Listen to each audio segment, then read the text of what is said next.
Surat Al-Fat ini sebagaimana surat-surat Al-Quran yang lain memberikan petunjuk, hidayah dan arahan kepada kita.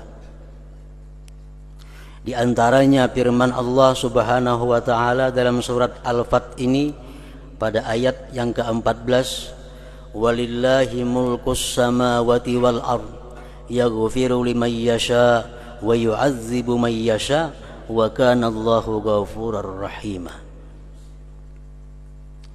Artinya bagi Allah kerajaan langit dan bumi. Ampun Allah. Yaghfiru liman yasha, Allah mengampuni orang-orang yang Dia kehendaki. Allah memberikan ampunan kepada orang-orang yang Dia kehendaki. Wa yu'adzibu man yasha, dan Allah mengazab orang-orang yang Dia kehendaki. Wa kana Allah ghafurur rahima, dan adalah Allah Maha Pengampun dan Maha Penyayang. Para muhibbin rahimakumullah. Di sini ada dua yang dapat kita ambil. Pertama, bahwa Allah memberikan ampunan kepada orang-orang yang Dia kehendaki. Yang kedua, Allah menyiksa orang-orang yang Dia kehendaki. Apakah kita ini termasuk orang-orang yang diampuni oleh Allah, ataukah kita tergolong orang-orang yang disiksa oleh Allah? Nah, oleh karena itu para ulama membikin satu atau beberapa alamat-alamat, tanda-tanda siapa-siapa gerangan orang yang dapat ampunan Allah, siapa-siapa orang yang dapat siksaan Allah, agar manusia bisa mengetahui dirinya, bisa menilai dirinya. Bila mana tergolong orang yang diampuni Allah, itu merupakan nikmat yang wajib disyukuri. Dan bila mana sekarang ini kita tergolong orang atau calon orang yang disiksa Allah, kita bisa berusaha untuk pindah, jangan sampai termasuk terus-menerus dalam golongan itu. Nah, mereka mengatakan bahwa alamat orang yang diampuni Allah Subhanahu wa ta'ala dosanya ada 5 tanda. Orang ini dapat maghfirah, ampunan Allah. Yang pertama tandanya itu ayyudawimat taubah. Orang itu selalu mengekali tobat. Orangnya selalu bertobat kepada Allah.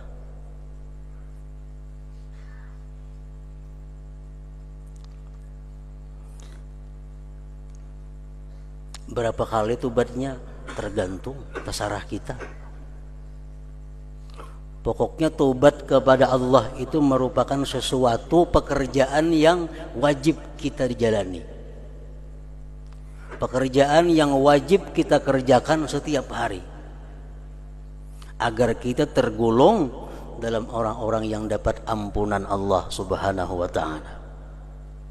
Rasulullah pun memberi contoh, inni la atubu ilallah bil yaum 70 marrah, rawahu Nasa'i. Sesungguhnya aku tobat kepada Allah dalam sehari 70 kali, kata Rasulullah sallallahu alaihi wasallam. Tobat itu intinya adalah menyesali. Kenapa menyesali? Karena melakukan sesuatu yang menyakitkan, karena telah melakukan sesuatu yang membahayakan diri. Jadi sebelum kita menyesali, kita mesti tahu bahwa dosa yang kita lakukan itu adalah membahayakan diri kita, menyengsarakan diri kita, lalu kita menyesal. Nah, itu intinya tobat kepada Allah Subhanahu wa ta'ala. Rasulullah bersabda, innal abda la yuznibu fa idza dzakarahu ahzanahu fa idza nadharallahu ilaihi annahu ahzanah wa falalahu akhrajahu Abu Nuaim bil Hilyah. Kata Rasulullah, seseorang hamba dia berbuat dosa, baik dosa besar kah, dosa kecil kah, pokoknya seorang hamba ini berbuat dosa. Apabila dia ingat dengan dosa itu, dia sedih. Ingat lawan dosa, sedih. Ingat lawan dosa, sedih. Maka tatkala Allah memandang kepada itu hamba bahwa dia sedih karena dosanya yang telah lalu, ghafaralahu, Allah ampuni bagi dia.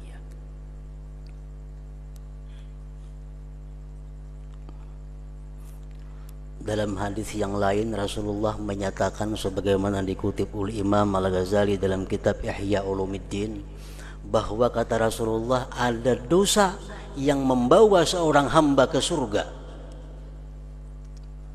Ada dosa yang membawa hamba ke dalam surga. Sahabat bertanya, bagaimana yang demikian wahai Rasulullah? Dia berbuat dosa kata Rasulullah, kemudian dia sakit hati, kemudian dia menyesal, kemudian dia sedih. Ingat dosa, dia sedih. Ingat dosa, dia sedih. Ingat dosa, dia sedih. Setiap kali dia sedih, dia akan dapat ampunan Allah Subhanahu wa ta'ala. Setiap kali dia sedih, dapat ampunan Allah Subhanahu wa ta'ala. Nah, jadi tanda orang yang mendapat ampunan Allah itu adalah, pertama, dia mengekali tobat. Tidak pernah hilang dosa-dosa yang telah lalu dalam ingatannya. Dia ingat dulu pernah melakukan dosa ini, melakukan dosa itu, dosa macam-macam. Ingat, sedih, ingat, sedih. Yang kedua, tandanya orang yang mendapat ampunan Allah, ayyu khalita bis salihin, bahwa orang itu suka berkumpul dengan orang-orang salihin. Tandanya orang nang diampuni Allah dosa-dosanya itu katuju bakawan, katuju bakumpul, katuju bagabung dengan orang-orang salihin. Yang ketiga tandanya ayyuqbila 'ala ta'ah, bahwa dia selalu berhadap atas taat kepada Allah. Orang ini selalu rajin untuk ibadah kepada Allah, selalu tidak mendapat halangan dan rintangan untuk melakukan taat. Ini tanda orang sukses, tanda orang yang diampuni Allah. Ibadah apapun yang hendak dia lakukan selalu mulus, selalu kada rintangan dan halangan. Ada orang bila hendak beribadah ada halangan, hendak memperbuat ini ada halangan, sehingga kada terlaksana ibadahnya. Nah, kalau kita demikian, kita waspada dengan diri kita. Jangan-jangan kita kada tergolong orang yang dapat ampunan Allah Subhanahu wa ta'ala. Malam ini hendak bangun kayaknya pukul 3 nah, sembahyang tahajud. Pukul 3 tak bangun. Malam ini hendak bangun pukul 4. Bangun pas pukul 6. Malam esok kayak itu pulang, malam esok kayak itu pulang. Alarm 2 biji diandak ya tuh ada bangun. Nah, bila kita macam itu, kita waspada. Sako tagulong orang nang kada termasuk dalam ampunan Allah Subhanahu wa ta'ala. Sebabnya apa? Orang yang tergolong dalam ampunan Allah selalu sukses, selalu mudah, selalu terlaksana ibadah yang dia rencanakan, ibadah yang dia inginkan. Yang keempat, ayyadhhaba farahud dunya biqalbi, bahwa hilang kegembiraan dunia di hatinya. Hilang kegembiraan dunia di hatinya.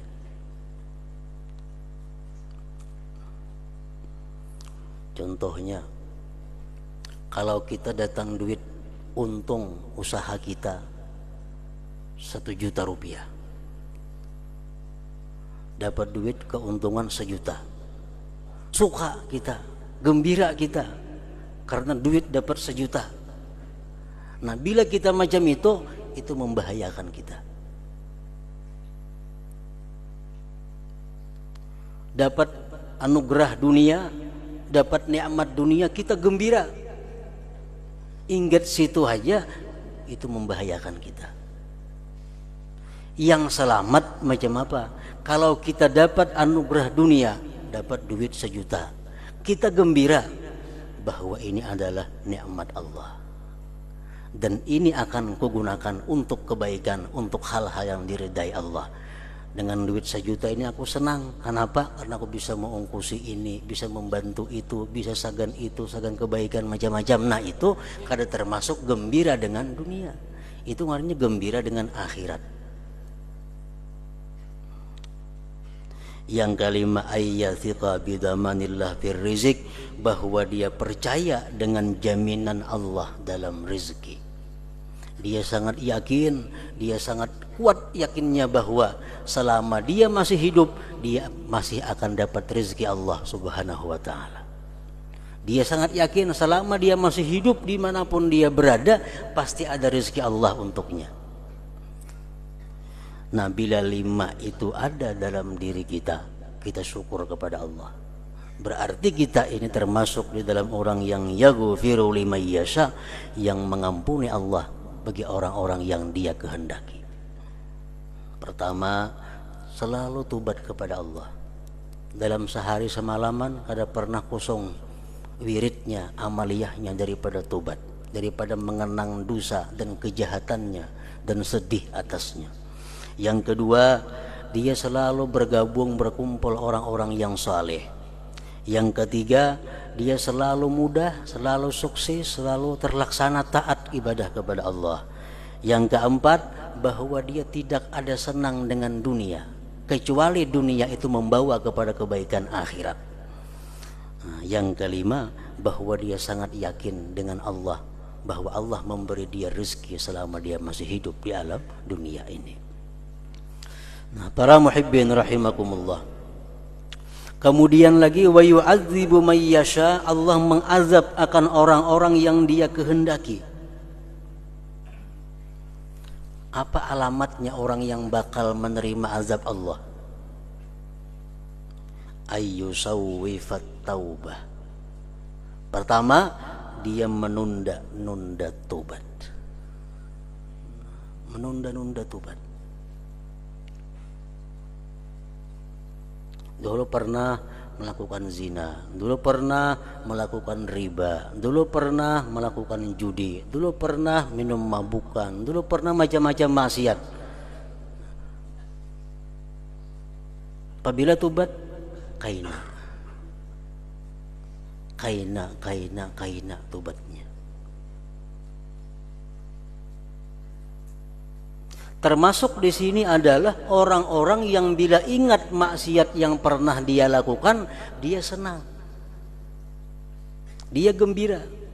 Termasuk dalam taswifut taubah. Keingatan dahulu minum arak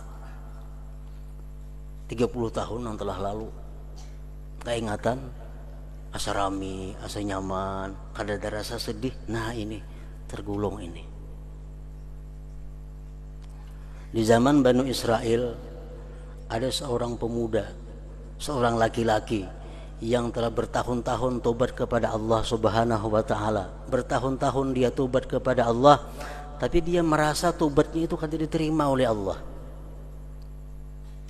Lalu seorang laki-laki itu datang kepada Nabi waktu itu, wahai Nabiullah, tolong tanyakan kepada Allah, kenapa Allah belum menerima tobatku padahal aku bertahun-tahun tobat kepada Allah. Allah mewahyukan kepada Nabi itu, kata Allah, andai kata seluruh dunia memintakan ampun kepada dia, tetap kada aku ampuni dosanya. Kenapa wahai Tuhanku, kata Nabi itu. Allah menjawab, karena dia setiap kali ingat dosanya dia senang. Setiap kali ingat dosanya dia gembira. Apabila tobatnya, kan tobat itu orang menyesal artinya. Setiap menyesal itu kada mau gembira. Keingatan yang rami-rami dahulu, keingatan senang. Mengatakan dosa bahari senang. Nah, ini orang alamat diazab Allah Subhanahu wa taala. Jadi dosa nang satu menimbulkan beratus-ratus dosa selanjutnya. Orang menang permainan, wah senang dapat dosanya. Malam esok kita duduk sorangan kaingatan menang permainan asrami, menang permainan dapat dosa pulang. Bulan kaina ingat pulang menang permainan dahulu asrami pulang dapat dosa pulang. Jadi kada kawa tobat orang seperti ini. Nah, ayyusawwifat taubah, bahwa dia menunda-nunda tobat. Qala Nabi sallallahu alaihi wasallam, Rasulullah bersabda, inna aktsara syahi ahlin nar minat taswif, bahwasanya kebanyakan jeritan ahli neraka itu akibat mereka menunda-nunda tobat. Kaina mati kalau sempat tobat, itu yang paling banyak menyebabkan teriakan penghuni neraka. Alamat orang yang diazab Allah, pertama, suka menunda tobat, suka menunda memperbaiki diri. Yang kedua, ayyukhalita bil asrar, dia suka bergabung orang-orang jahat, suka berkumpul-kumpul orang permainan, suka berkumpul-kumpul orang berbuat maksiat. Musik ada umpatan menonton orang maksiat, melihat orang maksiat. Nah, ini alamat juga, alamat bakal mendapat siksa Allah.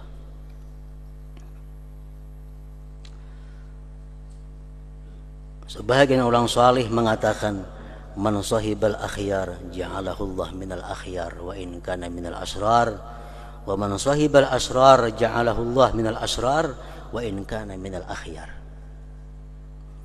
Artinya, siapa bakawan orang-orang yang baik, maka nantinya Allah jadikan dia orang baik, walaupun dia orang yang jahat. Orang ini jahat, tapi suka datang kepada orang saleh, suka datang kepada orang yang baik, suka bakawan lawan orang yang baik-baik, pasti Allah akan jadikan dia orang yang baik. Wa man sahibal asrar ja'alahu Allah minal asrar wa in kana minal akhyar. Siapa yang suka bakawan orang jahat, Allah jadikan dia orang jahat walaupun dia orang baik. Penuntut ilmu, ahli ibadah, melihat orang badum singgah duduk, lihat orang beribun singgah melihat, lihat orang permainan umpat melihat. Akhirnya orang ini dijadikan Allah jahat. Wa man sahibal asrar ja'alahu Allah minal asrar wa in kana minal akhyar. Yang ketiga, ayyak salapit ta'ah, malas dalam taat. Malas dalam taat. Awak kada garing, kesibukan kadada,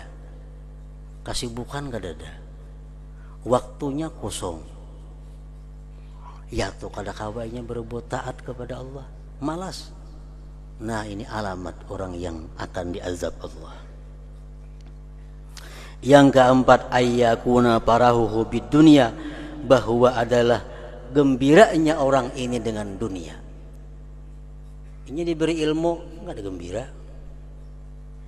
hendak amalan enggak ada gembira, hendak wiritan yang baik enggak ada gembira, hendak duit nambah ambungan masukannya. Nah, ini orang gembiranya dengan dunia, alamat juga. Yang kelima, ayyastagila birrizik wa yansar razik, dia selalu sibuk dengan rezeki tetapi dia lupa kepada yang memberi rezeki, Allah Subhanahu wa taala. Nah, lihat-lihat dalam diri kita. Nah, mana nang lima itu ada, bila kalimanya pol berarti. Satu, suka menunda tobat. Dua, ketujuh bakawan orang yang jahat-jahat. Yang ketiga, malas berbuat taat. Yang keempat, yang bisa menyenangkan hatinya hanyalah dunia. Yang kelima, dia sibuk urusan rezeki dan lupa kepada yang memberi rezeki, Allah Subhanahu wa taala. Mudah-mudahan kita dimasukkan Allah Subhanahu wa taala dalam golongan orang-orang yang mendapat ampunannya.